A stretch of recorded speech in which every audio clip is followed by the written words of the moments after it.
Hi friends, welcome back to Lavi Couple Cooking.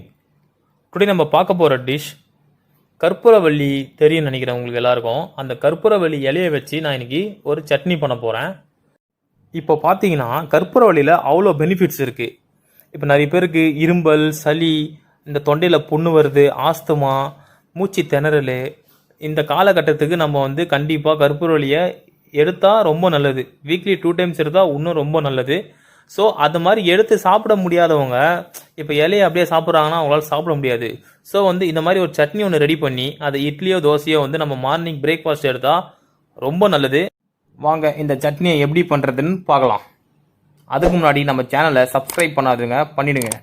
கீழே இருக்க bell ஐக்கானை கிளிக் பண்ணுங்கள். இப்போ ஒரு பேனை ஹீட் பண்ணி அதில் ஒரு 2 ஸ்பூன் ஆயிலை ஊற்றிக்கலாம். இப்போது ஆயில் நல்லா ஹீட் ஆனதும் நம்ம அதில் ஒரு 2 ஸ்பூன் கடலைப்பருப்பும் 2 ஸ்பூன் உளுத்தம்பருப்பும் சேர்த்து இதில் ஆட் பண்ணிக்கிறேன். நல்லா அதை ஃப்ரை பண்ணிக்கலாம். நார்மலாக உங்களுக்கே தெரியும் சட்னி அரைக்கிறதுக்கு எப்படி பண்ணுவாங்கன்னு. இப்போ நம்ம கூடவே ஒரு 2 பச்சை மிளகாய் ஆட் பண்ணியிருக்கோம். நான் இப்போது 1 கப் அளவு கற்பூரவள்ளியை எடுத்துக்கிறேன். நல்லா வாஷ் பண்ணி எடுத்துக்கோங்க.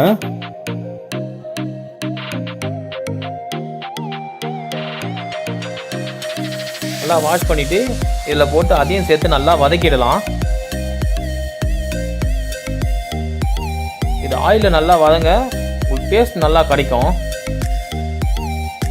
இப்போ நல்லா அது ஃப்ரை ஆகிடுச்சு. நல்லா ஃப்ரை ஆனதும் நம்ம அதில் ஒரு 1/2 கப்பு தேங்காவை நல்லா துருவி சேர்த்து நல்லா ஃப்ரை பண்ணிக்கலாம்.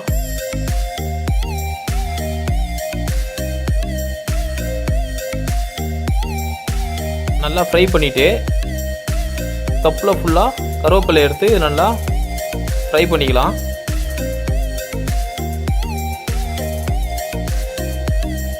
இது மாதிரி நீங்கள் கற்பூரவள்ளி சட்னி செஞ்சு சாப்பிட்ருப்பீங்களான்னு எனக்கு தெரில. இது மாதிரி கண்டிப்பாக செஞ்சு சாப்பிடுங்க, செம்மையாக இருக்கும். இப்போ நம்ம அதில் கொஞ்சம் கொத்தமல்லியும் ஆட் பண்ணியிருக்கோம் லாஸ்ட்டாக. எல்லாமே நல்லா இப்போது ஃப்ரை ஆகிடுச்சு. லாஸ்ட்டாக கொஞ்சம் உப்பு போட்டுக்கலாம். தேவையான அளவு உப்பு சேர்த்துக்கலாம். நான் இன்றைக்கி 2 பேருக்கு தேவையான அளவு தான் சட்னி செஞ்சுருக்கேன். உங்களுக்கு எவ்வளோ வேணுமோ அதுக்கேற்ற அளவு நீங்கள் கற்பூரவள்ளி ஆட் பண்ணிக்கலாம். நான் இன்றைக்கி இதில் புளி சேர்க்கலை. புளி சேர்த்திங்கன்னா கற்பூரவள்ளியோட பெனிஃபிட் போயிடும்.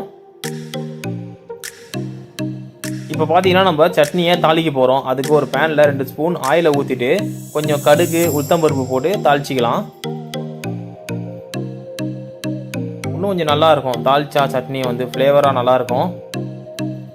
கொஞ்சம் கருவேப்பிலையை போட்டுடலாம். போட்டு நல்லா ஃப்ரை பண்ணிவிட்டு நம்ம ரெடி பண்ணி வச்ச அந்த கற்பூரவள்ளி சட்னியை இதில் போட்டுக்கலாம்.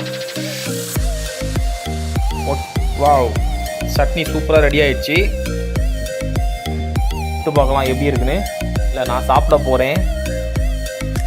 நான் இன்றைக்கி இந்த கற்பூரவள்ளி சட்னியோட தோசை ரெடி பண்ணி வச்சுருக்கேன். தோசையோட தொட்டு சாப்பிட்லான்னு. தோசை, இட்லி சாப்பிட்லாம். வாவ், சீரியஸாகவே பார்த்தீங்கன்னா நம்ம புதினா சட்னி சாப்பிடுவோம், வேறு இந்த கொத்தமல்லி, கருவேப்பிலாம் போட்டு சாப்பிட்டு இருப்போம்.